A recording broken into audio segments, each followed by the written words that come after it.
Alors, dans cette vidéo, nous allons simplifier les expressions suivantes grâce aux règles de l'algèbre de Boole. Donc, on a 6 expressions que l'on va simplifier, cette fois-ci non pas avec le tableau de Carnot comme on l'a vu dans une autre vidéo, mais directement en utilisant les règles qu'on a vues dans le cours sur l'algèbre de Boole. Alors, on commence par l'expression la plus classique qui est A ou A bar B. Donc, pour simplifier A ou A bar B, il y a une petite astuce par rapport aux autres expressions qui, elles, se simplifieront plus directement en développant ou en factorisant. Parce que ici, on se dit, A ou A bar B, je ne peux pas factoriser par A, je ne peux pas factoriser par B, ni par A bar ou autre. Donc, il faut que je trouve une astuce pour simplifier cette expression. Alors, la petite astuce, c'est de dire que A, en fait, c'est A et 1. Ça, c'est ce qu'on avait vu dans le cours. Hein. A et 1, ça fait A. Et après, ce 1, on peut l'écrire sous la forme 1 ou B. Parce que 1 ou B, ça fait 1, parce que c'est un ou inclusif. Donc du moment que j'ai 1, le résultat total vaut 1, donc 1 est bien égal à 1 ou B. Donc on voit que ce n'est pas une astuce habituelle, hein, parce que faut quand même rajouter quelque chose, alors qu'on verra que dans les autres expressions, il n'y a rien à rajouter, il y a juste à simplifier.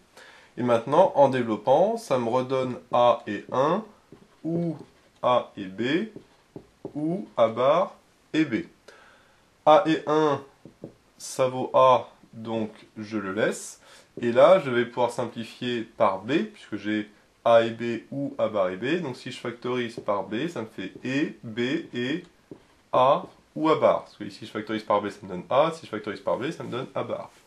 Sauf que A ou A bar, ça on sait d'après les formules qu'on a vues dans le cours que ça fait 1.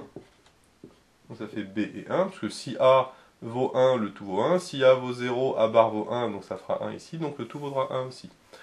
Donc A ou A bar, ça fait 1. Mais B et 1, ça fait 1, donc, et ça fait B, donc finalement, ça me donne A ou B. Donc, l'expression A ou A bar B se simplifie en A ou B, en fait, le A bar est superflu. Alors, pourquoi est-ce que le A bar est superflu? Comment on aurait pu deviner? Tout simplement parce que si A est égal à 1, et 1 ou tout ça, ça vaut 1. Et si le A vaut 0, à ce moment-là, ici ça vaut 0, mais le A bar vaut 1. Et ce 1-là, du coup, ça fait juste 1 qui est égal au B. Donc finalement, soit le A vaut 1, et donc à ce moment-là, le résultat vaut 1 à cause du A, soit le A vaut 0, et à ce moment-là, le résultat vaudra 1 si B vaut 1. Et donc, ça vaut finalement A ou B. Le A bar est superflu, ici, dans cette expression. Alors on va voir que c'est une simplification importante parce que ça se retrouve assez souvent, notamment dans certaines expressions que l'on va développer par la suite. Alors, ici on a vu la petite astuce, hein, c'est de remplacer le A par A et 1 et après le 1 par 1 ou B. On va voir que dans les autres, il y a juste à développer ou à factoriser et à utiliser les formules qu'on a vues dans le cours. Alors pour la première, A ou B et A ou B bar, et on va tout simplement développer, puisque là on sait que le point c'est comme un produit, hein, il y a les règles de développement, et donc ça me donne A et A, ou A et B bar, ou B et A, ou B et B bar. Donc là déjà on voit qu'on a A et A, ça fait A. Alors je ne détaille pas les formules qu'on avait vues dans le cours, hein. A et A ça fait A. Par exemple, comme tout à l'heure, hein, A et 1, ça faisait A, etc. Je vous invite à aller voir les vidéos correspondantes et le cours pour plus de détails. Ici, ce qui est important, c'est de voir comment utiliser ces formules pour simplifier les expressions. Ensuite, ici, A et B bar ou B et A, je peux factoriser par A. Donc ça me fait A facteur de B bar ou B. Et ici, B et B bar, ça vaut 0, puisque si l'un vaut 1, l'autre vaut 0, et réciproquement, donc de toute façon à chaque phrase j'aurai soit 1 et 0, soit 0 et 1, et donc ça fera au final 0. Ensuite, B ou B bar, je sais comme tout à l'heure que ça fait 1, donc ça fait A et 1, sauf que A et 1, ça fait A, et A ou A, ça fait A. Donc là on voit qu'on a utilisé énormément de formules qu'on a vues dans le cours, hein. A et A, ça vaut A, B et B bar, ça vaut 0, B bar ou B, ça vaut 1, A et 1, ça vaut A, et A ou A, ça fait A. Donc finalement, toute cette expression se simplifie très facilement en finalement A. On peut bien sûr démontrer aussi cette formule avec le tableau de Carnot, comme on l'a vu dans une autre vidéo, mais ici le but c'est de ne pas utiliser ce tableau et de faire directement le développement. On voit qu'en 5 lignes, hein, ça se simplifie très bien. On a une somme de 4 termes qui finalement, en appliquant les règles, se simplifie en une seule variable. Donc là, on n'a utilisé aucune astuce, on a uniquement développé en utilisant les règles de développement et après les simplifications qu'on a vues dans le cours. Et on va voir que pour tout le reste, c'est pareil. Alors, pour la troisième expression, je vais développer directement, je ne vais pas réécrire l'énoncé. Donc là, de la même manière, on a un produit et un produit, et donc on va, pour chaque produit, pouvoir développer pour arriver à une expression qu'on va par la suite simplifier.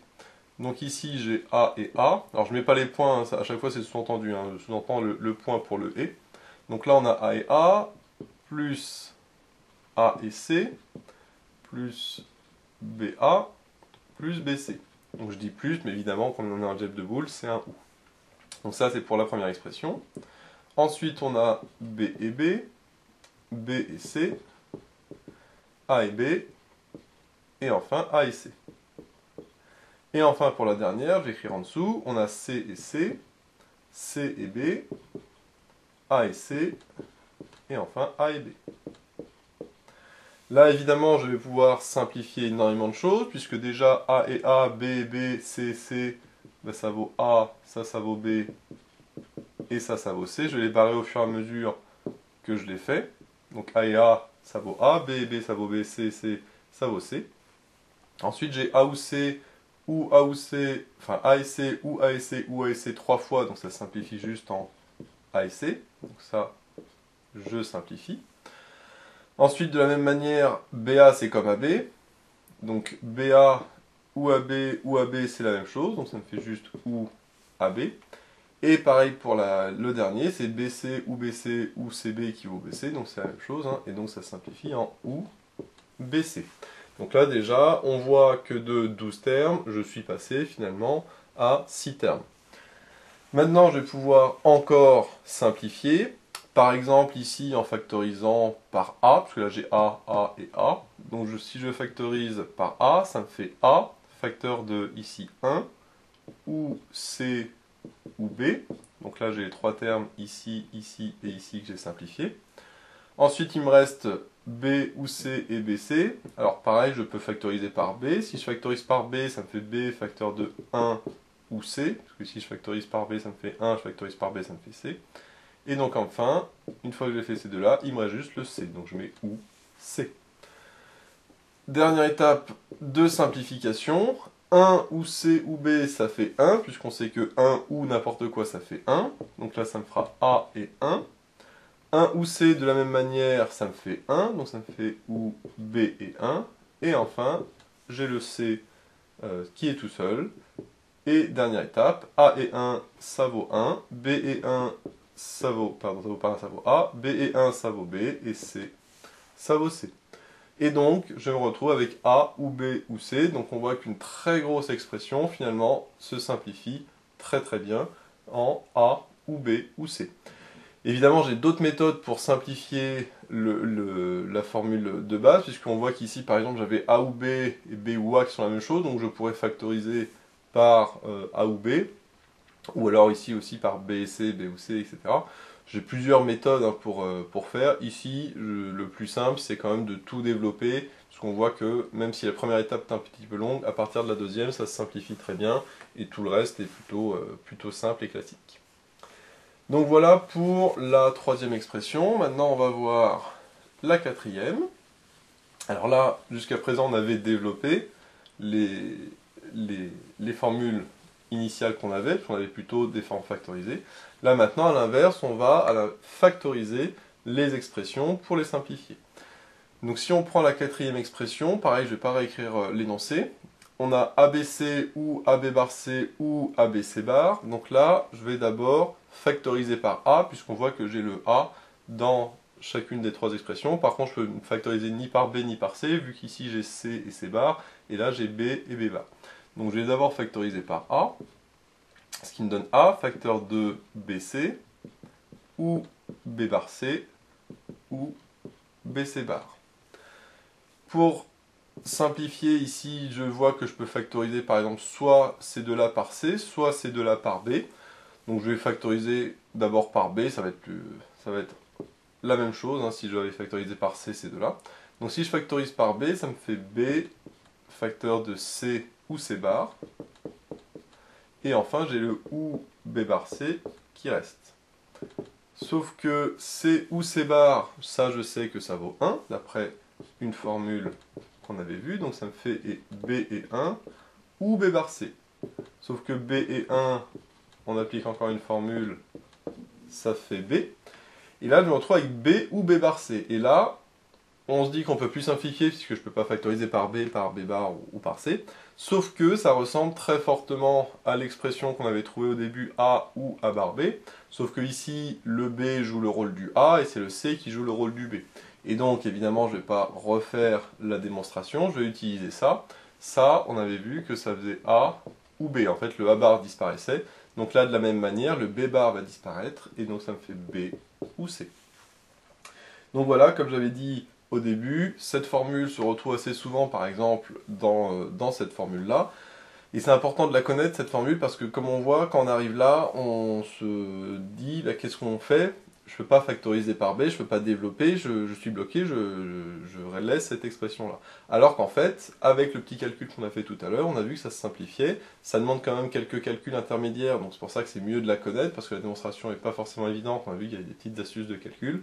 Donc à retenir que quand on a une somme avec une variable ici et deux variables là, dont l'un est le complémentaire de l'autre, donc là j'ai le B bar qui est le complémentaire du B, et bien à ce moment-là ça se simplifie, le complémentaire qui est dans le produit des deux s'en va, et au final on n'a plus que deux variables. Donc ça, ce calcul-là, c'était surtout pour voir la factorisation et principalement la simplification de la fin. Pour le cinquième calcul, ça va être beaucoup plus rapide, mais on va avoir une petite propriété supplémentaire. On a A et B et A bar ou B bar ou C, donc là on va pas pouvoir factoriser, au contraire on va développer. Donc si je développe, pareil je réécris pas l'énoncé, hein. Si je développe, ça me fait A et B et A bar, ou A et B bar, ou A et B et C. Donc là, petite difficulté supplémentaire, enfin petite nouveauté plutôt, c'est qu'on a un produit de 3 termes, alors que jusqu'à présent, on n'avait que des produits de 2 termes, bon, sauf ici, mais on avait factorisé. Donc là, on a des produits de 3 termes. Sauf qu'on sait que le produit est commutatif et associatif. Donc là, le A et B ou A bar, je peux très bien dire que c'est A et A bar et B, puisque c'est commutatif, donc je peux mettre dans l'ordre que je veux, de la même manière qu'une multiplication de réels, par exemple. Et on sait aussi que c'est associatif, donc je peux très bien dire que c'est A et B bar, en mettant une parenthèse à ce niveau-là. Par contre, le ABC, je ne peux pas faire grand-chose pour l'instant. Et là, de la même manière, j'ai le A et A bar que je peux associer, sauf que A et A bar, je sais que ça fait 0, d'après une formule du cours, donc ça me fait 0 et B, et là, le B et B bar, ça fait aussi 0, donc ça fait A et 0, et toujours le ABC qui reste. Sauf que 0 et B et 0 et A, et ben ça fait 0. 0 ou ABC, ça me donne ABC. Donc là, c'était juste pour voir l'associativité et la commutativité du produit. Sinon, on voit qu'on applique toujours les mêmes règles que dans les exemples précédents. Et enfin, le dernier exemple. Ici, ça va être juste intéressant pour voir qu'il y a plusieurs manières d'arriver au même résultat. Ici, j'ai AB ou A bar B ou AC ou A bar C. Alors, la première étape, ça va être de factoriser, sauf que je vois que j'ai deux possibilités pour factoriser.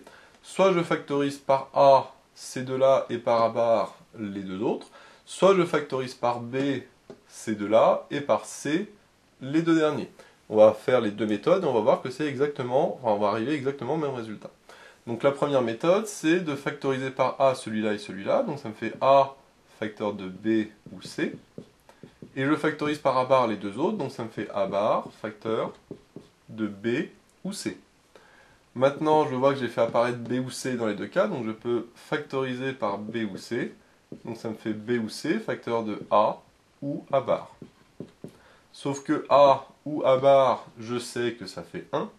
Donc ça me fait B ou C et 1, et genre je ne le mets pas parce que B ou C et 1, ça fait B ou C. Donc le A ou A bar, hein, ça fait 1, donc B, C et 1, ça fait B ou C. Donc là finalement je peux écrire ici que ça donne B ou C. Donc ça c'est la première méthode en factorisant par A et A bar. Mais je peux très bien factoriser les deux premiers par B et les deux derniers par C. Donc si je factorise par B, ça me fait B facteur de A ou A bar, ou C facteur de A ou A bar. Maintenant, A ou A bar, ça fait 1 comme on vient de le voir, donc ça fait B et 1, ou de la même manière C et 1, parce que j'ai aussi A ou A bar. B et 1, ça fait B, C et 1, ça fait C, donc je retrouve B ou C, qui est bien le même résultat. Donc comme on le voit, j'ai pris deux chemins différents, soit en factorisant par A et A bar, soit en factorisant par B et C, et j'arrive évidemment au même résultat, parce que j'ai la même expression de départ. Mais on voit qu'il n'y a pas vraiment de règles. Ici, j'ai deux possibilités. Alors c'est vrai que pour celui-là, par exemple, le quatrième, le mieux c'est de factoriser par A qui se retrouve dans chaque terme, mais on peut très bien utiliser des chemins plus ou moins longs pour arriver au même résultat. Donc voilà comment simplifier des expressions sans tableau de Carnot avec l'algèbre de Boole. Donc voilà, j'espère que cette vidéo vous sera utile. N'hésitez pas à vous abonner pour être au courant des nouvelles vidéos qui sortiront. J'ai mis le lien dans la description vers l'énoncé de l'exercice, ainsi que vers d'autres exercices sur l'algèbre de Boole. J'ai également mis le lien vers la page Tipeee où vous pouvez soutenir Méthode Math. Et moi je vous dis à bientôt pour de nouvelles vidéos.